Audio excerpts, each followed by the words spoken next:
జోగులాంబ గద్వాల్ జిల్లా దరూర్ మండల కేంద్రంలో ఎమ్మెల్యే బండ్ల కృష్ణ మోహన్ రెడ్డి పర్యటించారు.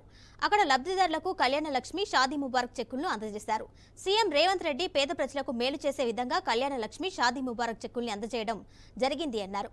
పెండింగ్ లో ఉన్న దరఖాస్తుల్ని తొందరలోనే లబ్ధిదారులకు అందజేసేలా కృషి చేస్తా అని ఎమ్మెల్యే హామీ ఇచ్చారు.